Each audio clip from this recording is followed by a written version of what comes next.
Did you know that St. Luke's University Health Network has been recognized by the U.S. government as the highest performing health system in the United States for quality? You heard right. St. Luke's #1 recognition affirms our status as the top leader among the most respected healthcare providers in the nation, including Houston Methodist and the Mayo Clinic. To state it simply, if you want to receive the best care when you go to a hospital, come to St. Luke's. LifeLock, how can I help? The IRS said I filed my return, but I haven't. 1 in 4 tax-paying Americans has paid the price of identity fraud. What do I do? My refund, though. I'm freaking out. Don't worry, I can fix this. LifeLock fixes identity theft guaranteed and gets your money back with up to $3 million in coverage. I'm so relieved. No problem. I'll be with you every step of the way. 1 in 4 was a fraud-paying American.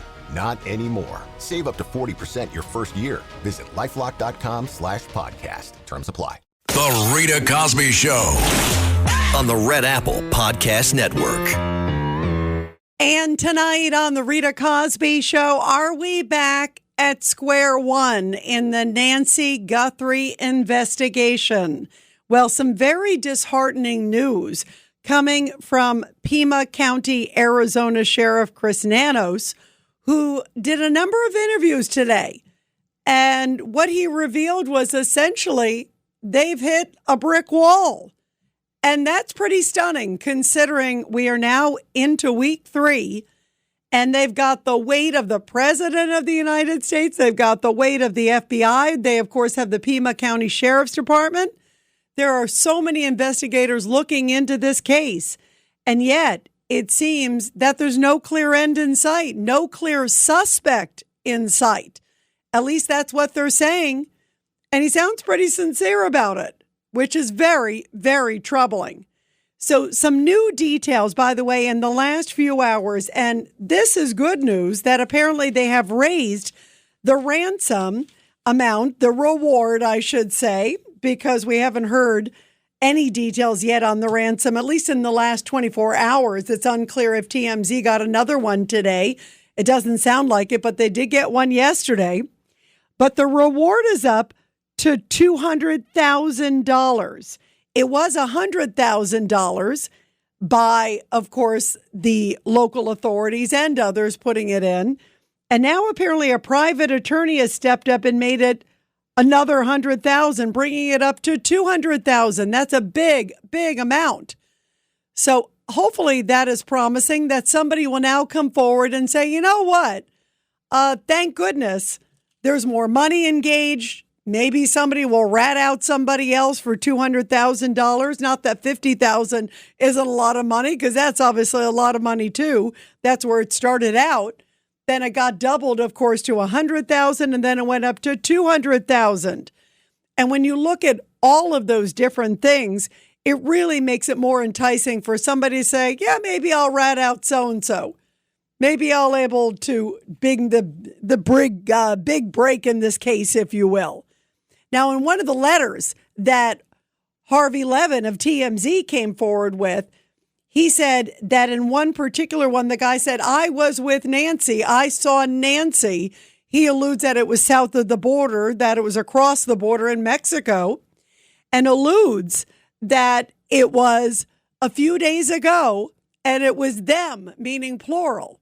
So if that guy's for real, and we don't know if any of it's for real, but if indeed it turns out to be real, then you would think $200,000 would be a pretty nice sum to entice somebody to rat out some pretty bad folks and then maybe join the witness protection program or fly to Bora Bora or something like that. What are your thoughts tonight when you hear some of the details coming out from the sheriff in this case? Again, week 3 has now begun, and so far, no answers, and an extraordinarily high-profile case with some of the best of this business looking into it. Here's a couple details. First off, Sheriff Nanos, he was doing an interview with Fox, and everybody was wondering, is this DNA going to match? Remember, there was a glove that was found 2 miles from the house. And everybody thought, okay, apparently 16 gloves were found. And they found this one that they said, we don't have anybody familiar that would match this DNA. So maybe this could be the attacker. Maybe it could be the guy that you see in all that crazy surveillance footage with the mask and everything else. But today, Arizona Sheriff Chris Nanos broke this bad news. Take a listen. The DNA on the glove that was found 2 miles away was submitted for CODIS, and I just heard that CODIS had no hits. No hits on the DNA found in the glove? Correct. So you are no closer to a suspect as a result of the DNA test, at least? As a result of CODIS. As a result of CODIS. Now, that is the criminal system. That means the person probably obviously doesn't have any priors. They could still also go through some of these genealogy sites and try to track it down, but that takes a lot longer. They also said in the same interview that some of the DNA that was found in the house that was not attached to the family or anybody and workers and others you would have assumed that didn't get a hit either. So that's not good either when you look at it, that they don't have anything so far from the DNA there. They're going to have to do further checks like those Ancestry, the 23andMe and those kind of things, because they are able to get into them, especially for law enforcement purposes. Maybe they can get a relative. Maybe they can get a distant cousin or something like that. Maybe there's something in there, but so far not in the criminal database. And also, this was fascinating because he kind of alluded to motive.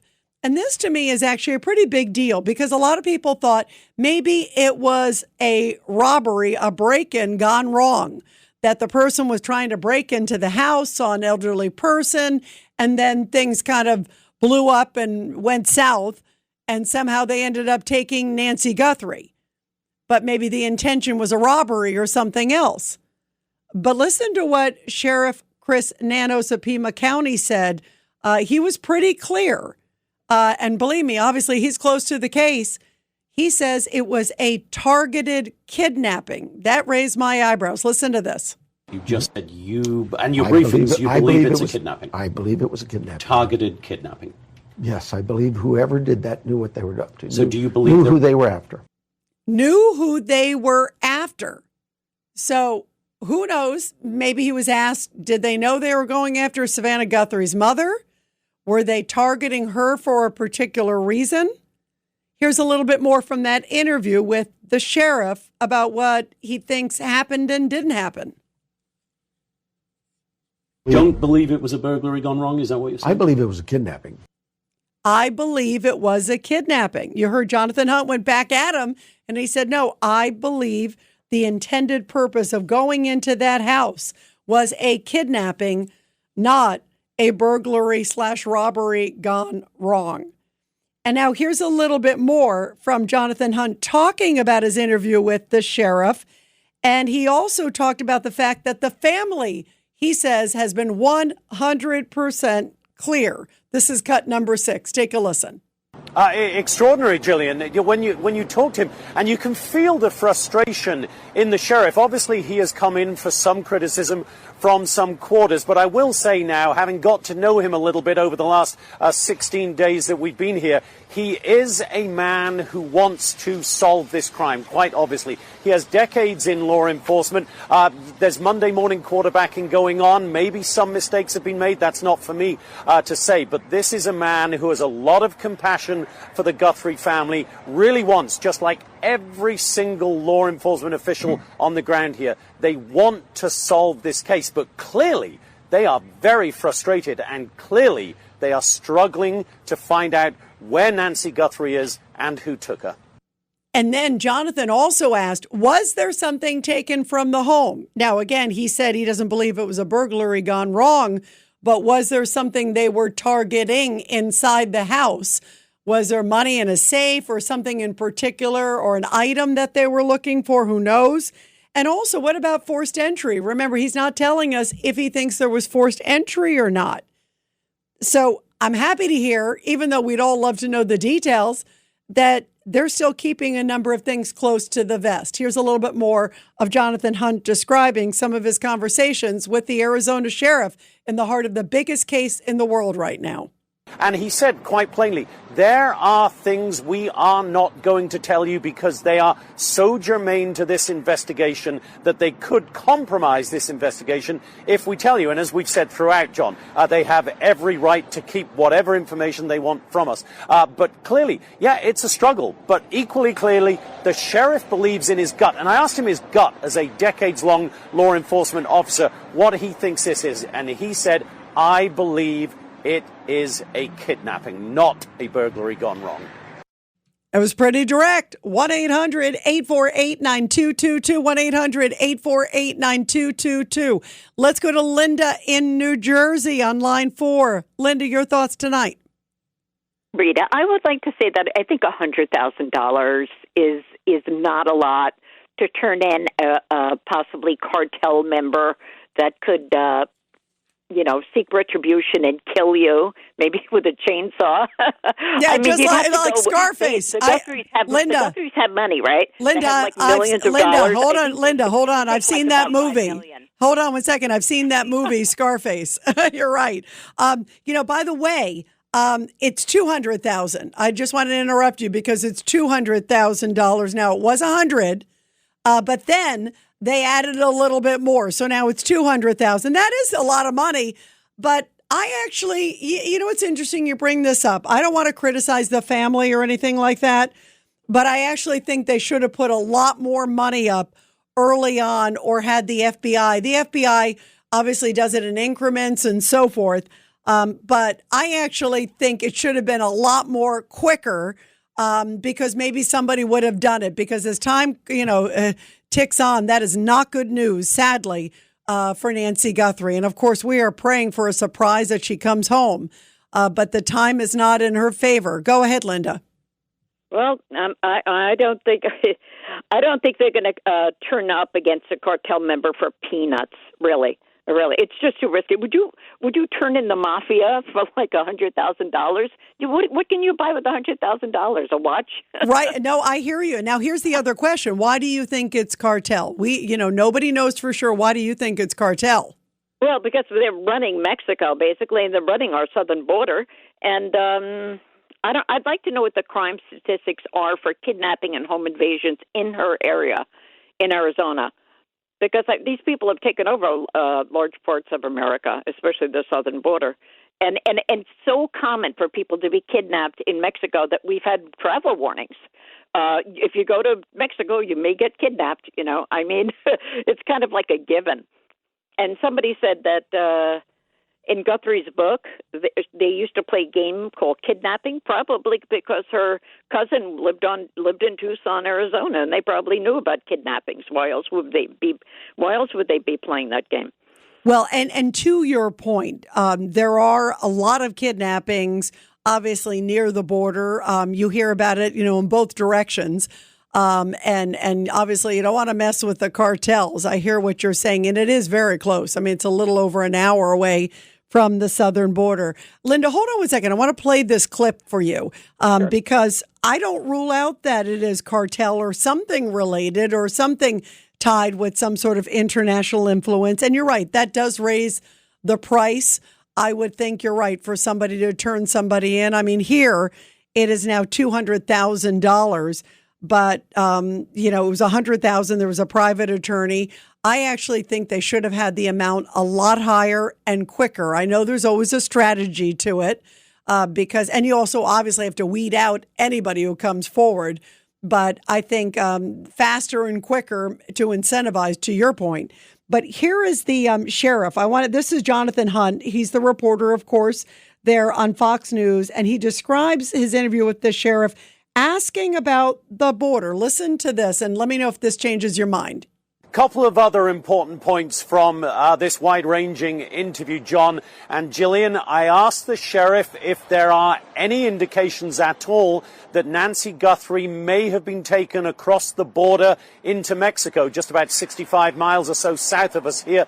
He said no indications of that. He said he believes the FBI has been checking that, but no indications of that at this point. And I followed up with him on the news that he put out a statement about yesterday, the clearing the Guthrie family, their siblings and spouses. He said to me, 100% they are victims, not connected. So a lot of news, but the bad news in terms of the investigation, that DNA, neither the DNA in the house or the DNA on the glove coming back with a hit on the FBI's national database. I hate to use the phrase back to square one, John and Gillian, but if we are talking about the squares that have been moved forward, we're certainly in the low single digits in terms of this investigation. John and Gillian? Linda, what do you make? He said no indication. He didn't rule it out, though, right? Well, I think there's a lot of tunnels that go from America into Mexico. There's a lot of car trunks too. By the way, I mean, let's right, exactly. Let's be honest. There's a lot of ways, just like you said, and there's a lot of porous border crossings. Thank goodness, not as many as there used to be, certainly during Joe Biden, it was come one, come all. But I agree with you. You certainly can't rule it out. And if you listen, especially to the sheriff, he doesn't say, no, that's not a possibility. Not that he would, but he might have, given some of the other questions that he seemed pretty definitive on. So it makes me think they don't have evidence pointing there, but they don't also have evidence saying it definitely did not happen there. Linda, you bring up some great points. Everybody, we're going to continue your calls after the break. Linda says 100 or 200,000, that's peanuts. If you're going to squeal on the cartel, what do you think? Does the reward need to be higher?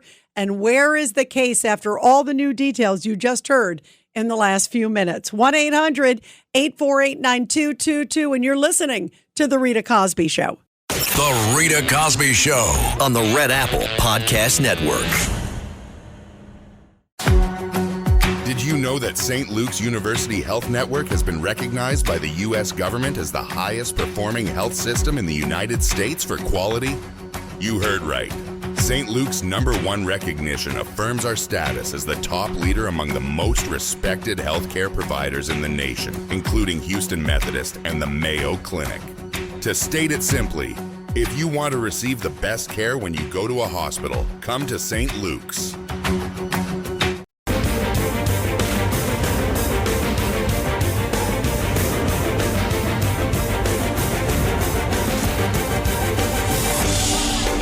It's the Rita Cosby Show.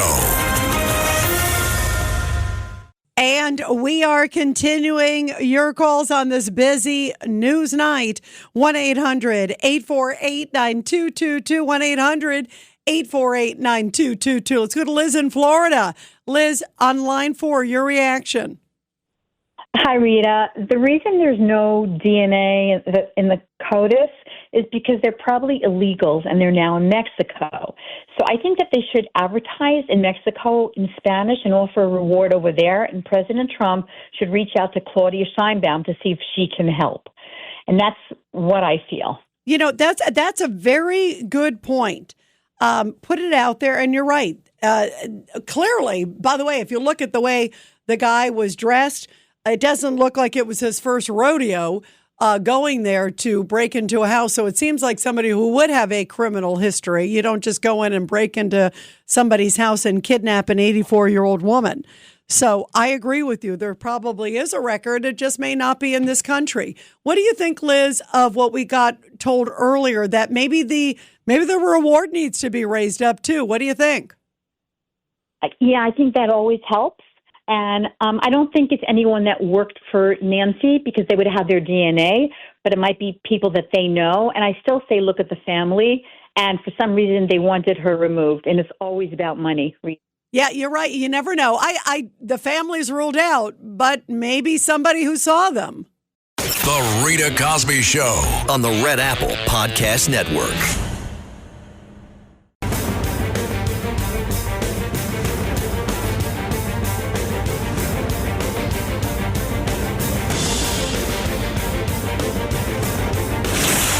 Rita Cosby is on.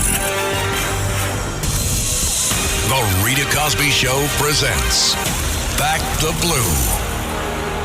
And this Back the Blue segment coming from Jacksonville, Florida, where a brave police officer pulled a stricken woman away from a burning vehicle just before it became engulfed in flames in the culmination of a very violent carjacking. An officer from the Jacksonville Sheriff's Office got to the already burning car just moments before it became engulfed in flames. Dramatic body cam footage captured the Florida deputy dragging a woman to safety following the incident. The suspect, by the way, drove away from the woman with the 1-year-old child in the back seat. It was then that the officers found the stolen vehicle just a few streets away after she had been carjacked, but the car crashed when police tried to get it to stop. This caused a fiery wreck, and when it crashed into another vehicle, it prompted the deputy to run towards the struck car. Now, you could see him on this body cam footage pulling the door of the struck car open. He found a woman inside the burning vehicle with her hair already on fire. The rescued woman can be heard screaming and breathing heavily. And the officer said, stay with us, you're going to be okay.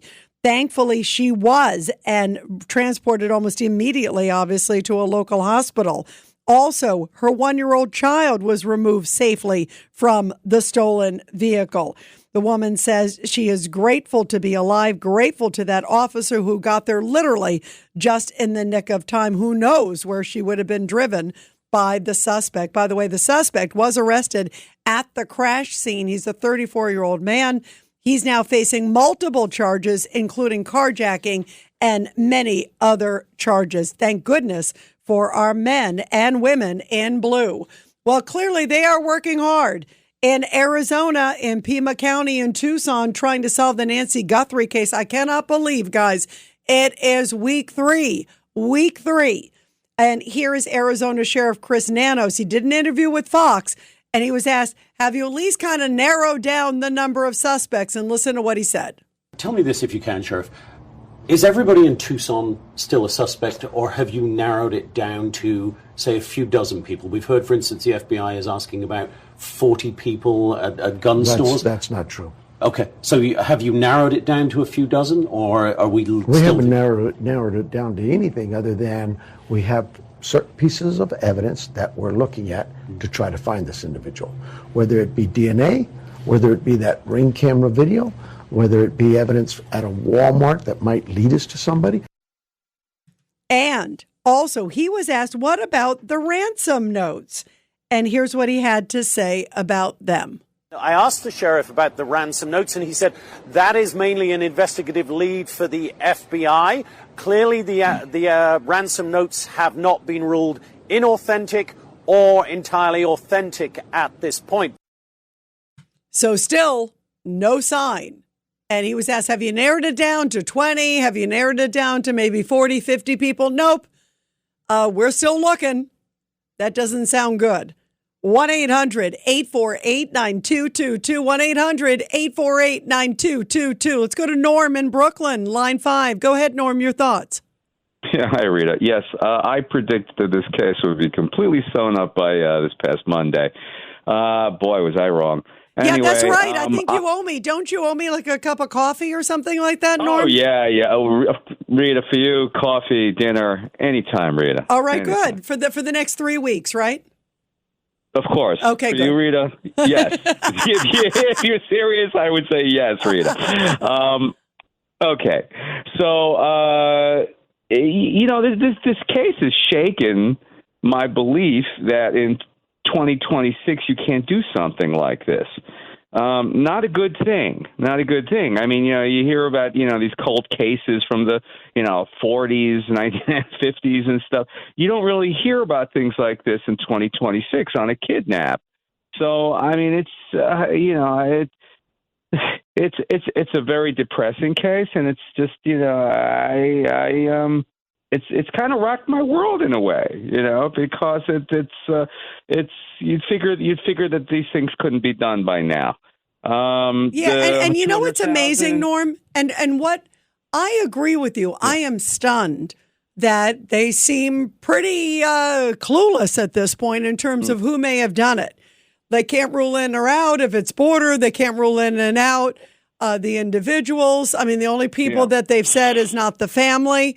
But, when you look at all of this stuff, it's really disconcerting because this case had the president of the United States repeatedly saying, we're watching this case, the full, he's clearly interested in trying to do whatever he can. You got the FBI working 24/7. You've got the local, police. You've got probably so many other agencies also working 24/7. And yet this case has not been solved. It makes me think, sadly, how many other cases out there that don't have this kind of attention? And I believe all of them should. But the ones that don't have the high profile nature, what happens to them? If this is, hundreds of agents and they're still at square one, what good of a chance does it have for other people? Mm-hmm. Look, okay. I mean, everybody's saying about the cartels in Mexico. I don't know.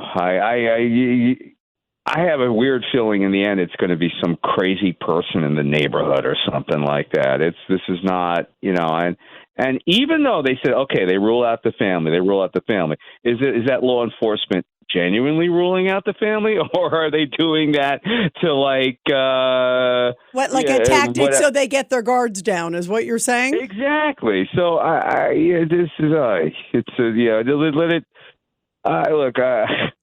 me, Norm, hang on one second. What do you make of the fact that the sheriff still won't say, and he seems pretty, equivocal 100% that the family's, not in on it. And I'm sure they're just going through unbelievable pain. But what do you make of the fact that the sheriff won't say whether or not there was forced entry? They seem to want to keep that as something to know. And I understand that. On one hand, it would be good to know because it may provide some details as to how the person got in.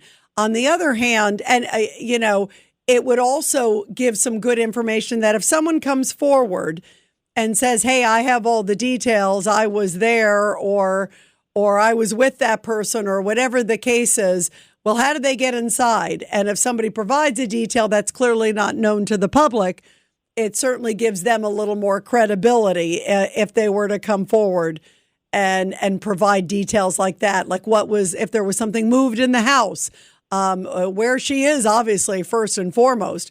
But I understand why we're not getting it. But I also find it's really interesting that they've been pretty cagey because at first they said the brother-in-law dropped her off.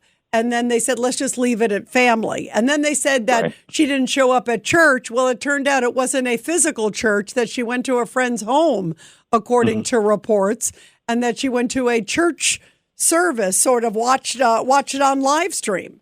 So that to me is also interesting. Why not say that to begin with, that she was going to a friend's house as opposed to saying she was going to a church? Why can't they get their story straight, or is there a reason why?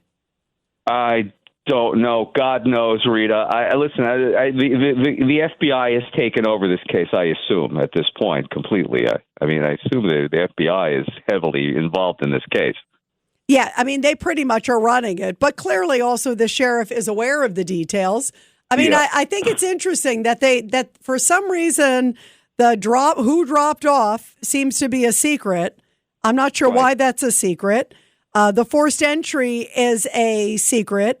And then that she actually went to a friend's house to watch a live stream service that her daughter always goes to. So the friends said, no wonder the friends noticed that their pal Nancy, who's there every Sunday, I don't know how many of them meet, but you would bet it's probably not a lot of them.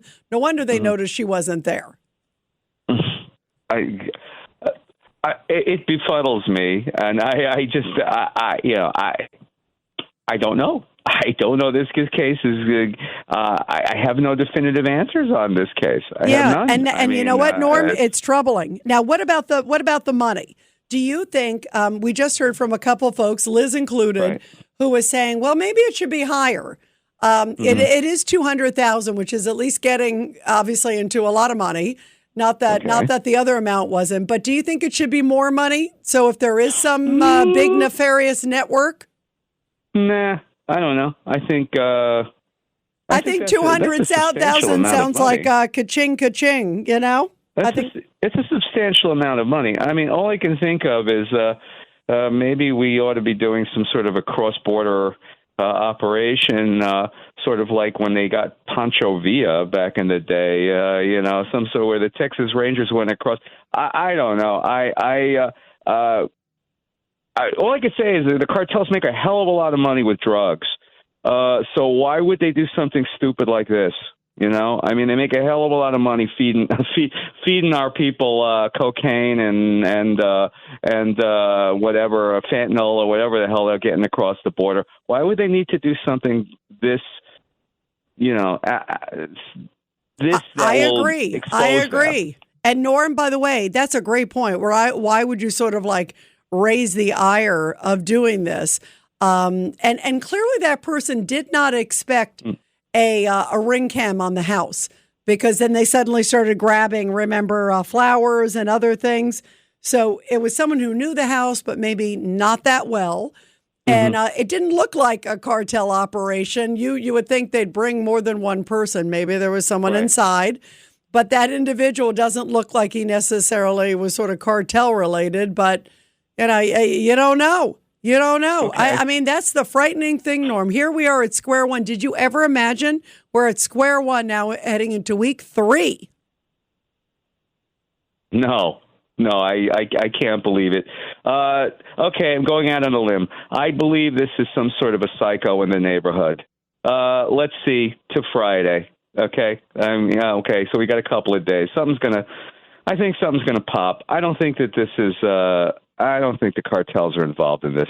My gut is it may not be the cartels either, Norm. But I'm not sure if I think it may not be some individual psycho in the neighborhood, because if indeed they were targeting her, if you read into what the sheriff was saying, maybe there's some sort of group of people breaking into homes or targeting particular individuals, not necessarily cartels. Yeah. But maybe there's something in the middle. That's what they keep looking at homes in the area. So it makes me think there's something close by. So you may be right, maybe a little more sophisticated version of that. But there's something there. Norm, let's see. I hope you're right that Friday.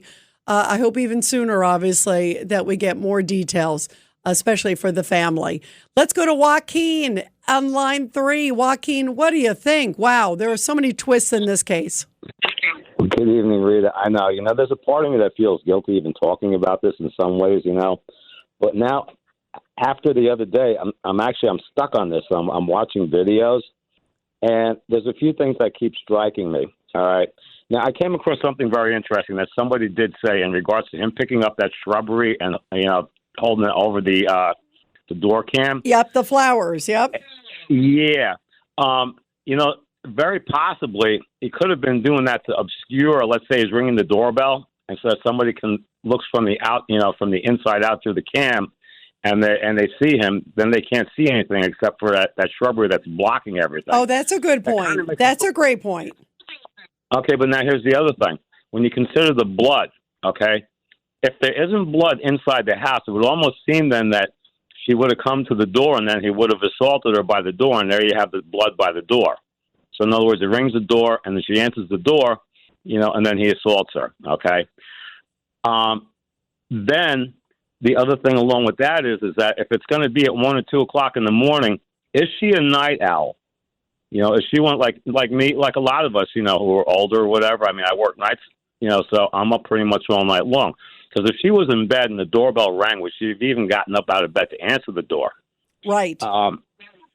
But the other one that keeps bothering me is the holster that he's wearing. And I've actually been online trying to find a holster similar to it, and I'm not. It's a light-colored, tan-colored, it seems to be, because you're going by the video that's on the door cam there, and it's trimmed in what seems to be black, and it has a piece that goes, around it, which almost seems like it's a reinforcement, to hold the weight. And could it possibly be a little bit on the a particular, stylish or something, but I cannot find it. I've looked at holster companies, eBay, Amazon, Walmart, and I cannot find a holster similar to it. Oh, that's interesting. So what do you make of that?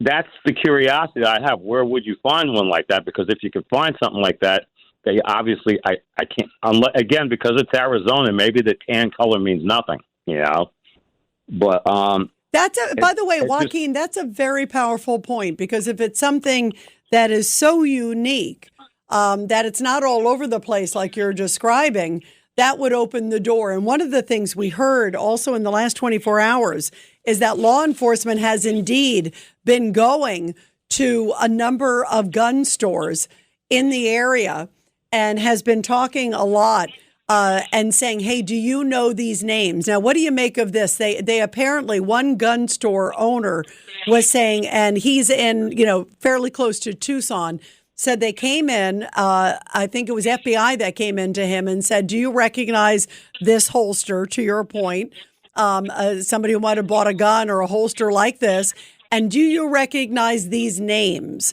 And, somebody said it was anywhere from 30 to 40 names. How do you read that? Right. I would imagine they're probably, fishing, going for whatever possible leads that there are. Obviously, the guy had a gun, and he had the holster. And I mean, to qualify what I'm saying about the holster is, it's nylon, and so it could be inexpensive and whatever else, but it's just, I'm not finding it. That's the only problem, That's what, and I keep, every time I look at the video, I keep going back to that. And there also seem to be some counterfeit videos, because I went on to Instagram, and I'm looking at different videos that they're saying were released and things like that. And some of them seem to be counterfeit, because there's things that are not, the same when you look at him. Like they show one of somebody milling around the front, at nighttime, and should be dressed like him, except he's got dark shoes on. And also, too, that black stripe that goes across the chest, that's part of the shirt. Because if you look at the video, you see there's a break in the zipper. But in the other video, it looks like it's a complete, thing attaching from the two shoulder straps to the knapsack. No, you bring up a good point. Well, that's why you got to look at it from like a reputable news organization, because you can imagine there are a lot of people probably taking advantage of this situation or doing alterations or doing changes or tweaks or whatever. So those are great points. I'm going to look out also for that holster, because you're right. Everyone has said that holster is very, very unusual. And Betsy Brantner-Smith, that you may have recalled, Joaquin, we had here on the show, she was saying that she has seen people carry guns like that, that it's called a Mexican carry. And she said a lot of people in the area kind of carry guns like that. But the holster is very unique. And some people surmise that he wanted it in the front, maybe not even to use it, but more to show it as a sign of force. But I'm going to look into that, because if it's truly unique, like you're pointing out, that's a big deal. 1-800-848-9222 will continue after the break. The Rita Cosby Show on the Red Apple Podcast Network.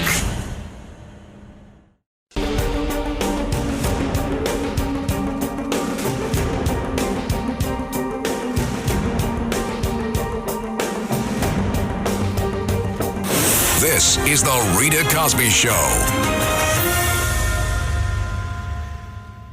And coming up in the next hour, and you can't make this up, New York City Mayor Zoran Mondani is tapped as his healthcare czar, the founder of this group that was registering patients in mental hospitals to work. It doesn't matter if they have huge psychiatric problems, as long as you vote. This is just incredible. And this, of course, comes as new news, with Mondani threatening to raise property taxes in a big way if there is no tax on the wealthy and in corporations in New York. We're going to talk about that and so much more. 1-800-848-9222. 1-800-848-9222. Let's go to Jan in Nassau County on line 5. Go ahead, Jan. Hi there. My theory is that there's somebody that hates the woman on television. Either she's, I'm assuming it's a she, but it could be a he. Yes, it's a she. You're talking about Savannah. Yes, Savannah. Thank you. Right. Somebody hates Savannah, is jealous to the point of she can't stand it anymore, and she hired people to go to use the mother as a tool to destroy the daughter, because Savannah is not doing very well. I mean, I hear her voice, and she's just about able to talk. And some of the other commentators on the radio said, I haven't seen her on television. I don't watch television, so no. And you're right. And she was supposed to be doing the Olympics. I mean, I don't know if there's any proof of that. Obviously, Savannah and her siblings are just so distraught, as anybody would be at this point, and just praying for her mother's return. But that's an interesting theory. Thanks for listening to The Rita Cosby Show. You can hear The Rita Cosby Show weeknights at 10 on 77 WABC. If you like the podcast, share it with your friends and listen anytime at WABCRadio.com and download the WABC Radio app. Hit that subscribe button on all major podcast platforms. Plus, follow WABC on social on Instagram, TikTok, Facebook, and X. See you next time for a new episode so you never have to wonder. What the heck is going on here?